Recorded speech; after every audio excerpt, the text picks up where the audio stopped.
টাঙ্গাইলের ঘাটাইল উপজেলার বাসিন্দা সিঙ্গাপুর প্রবাসী ওমর আলী তার মায়ের নামে সিটি ব্যাংকের এজেন্ট শাখায় অ্যাকাউন্ট খুলে 12 লাখ টাকার এফডিআর করেন। ওমর আলীর মতো 14,08,000 টাকার এফডিআর করেছিলেন গারোবাজারের আব্দুস সাত্তারও। এমন শত শত মানুষকে বোকা বানিয়ে উধাও হয়ে গেছে সিটি ব্যাংকের এজেন্ট নাহিদ হাসান। ব্যাংক যখন চলে যায়, মানে নাহিদ যখন পালায় টাকা নেয়া, পরবর্তীতে আমরা যখন অ্যাকাউন্ট চেক দেই তখন আমাদের অ্যাকাউন্টে কোনো টাকা নেই, শুধু আমার কাছে এখন ওই এফডিআর রিসিপ্টটাই আছে, তাছাড়া আমাদের কাছে আর কোনো ডকুমেন্ট নাই। হ্যাঁ, মূল জায়গায় আমরা তো ব্যাংকে জমা করছি, কিন্তু যে ব্যাংক এজেন্ট উনি ব্যাংকে জমা না করে উনি আমাদের একটা ফেক এফডিআর রিসিপ্ট দেয়।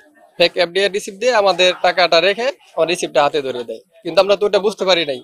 আমাদের ছিল 10 লাখ টাকা আর আমার নানার অ্যাকাউন্টে ছিল 1,68,000 টাকা। আমি ব্যাংকে রাখছি, দিছে ভুয়া স্লিপ দিছে। সিটি ব্যাংকে করছে যে আপনারা করুন, অফিসে জানান। ঘুম চাই না, খাওয়া নাই দাওয়া নাই, এই টাকা কষ্টের টাকা এনে ঘুমাবো। 14 লাখ টাকা ঘুমাবো, এটা খাইয়া না খাইয়া থুয়ে দিছি। টাকা রাখছি, এই টাকা যদি না থাকে তাহলে কেমন লাগে? তাহলে মানুষ কোথায় টাকা রাখবো? সিটি ব্যাংকের কাছে আমরা বিচার চাই।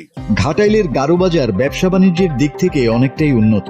গ্রামীণ পর্যায়ে ব্যাংকিং সেবা দিতে 2018 সালে টাঙ্গাইল জেলার ঘাটাইল উপজেলার গারোবাজারে সিটি ব্যাংকের এজেন্ট শাখা খুলেছিলেন নাহিদ হাসান নামের এই যুবক।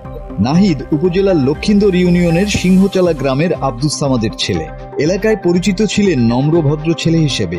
তার এ কাজে মানুষ বেশ সাড়াও দেন। নাহিদ টার্গেট করেন প্রবাসী এবং ব্যবসায়ীদের, উদ্বুদ্ধ করেন এফডিআর করতে। এ কাজে তিনি সফলও হন। সিটি ব্যাংকের এজেন্ট শাখায় প্রায় 2 শতাধিক গ্রাহক ছিলেন।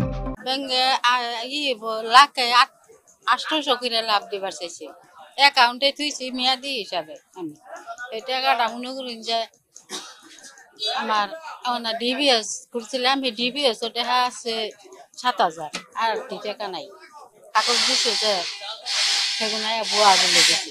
খারাপ না, না কষ্টতে আমি কাম করছি, সেই রেহা আমার মানুষের অফিসে ভাগ করছি, আর কাগজ বোতল তো সেইটে আমার কষ্টের না।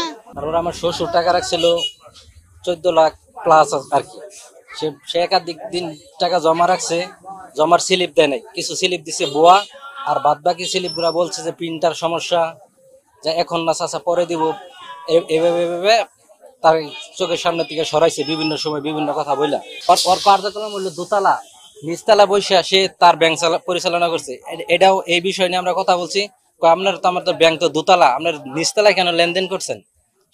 নিচতলায় যে লেনদেন করছে তাহলে সিটি ব্যাংকের কোনো লোকজন দেখে নাই যে নিচতলায় তার ব্যাংক পরিচালনা করে দোতলা রাখা। প্রতারণা মোটামুটি 100 প্লাস আছে, আর বেশি হইতে পারে, সঠিক জানি না। হ্যাঁ, সবাই পাওনা দানা, সবাই বিভিন্ন সময় ঘুরতেছে। হঠাৎ করে গত 2 আগস্ট ব্যাংকে তালা ঝুলানো দেখতে পান গ্রাহকরা।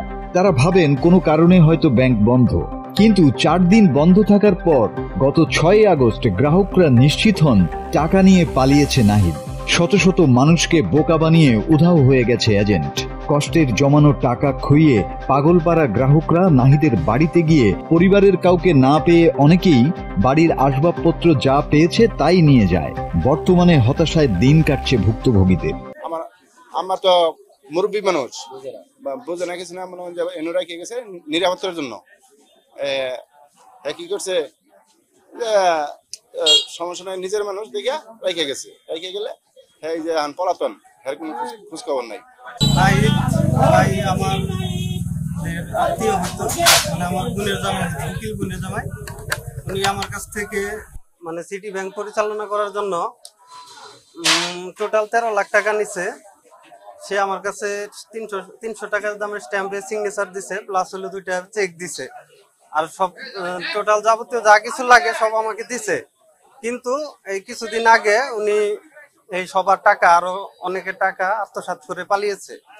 আমি তাদের পরিবারে 2-3 দিন গেছি এবং যাওয়ার পরে কোনো সমাধান আমাকে দিতে পারে নাই।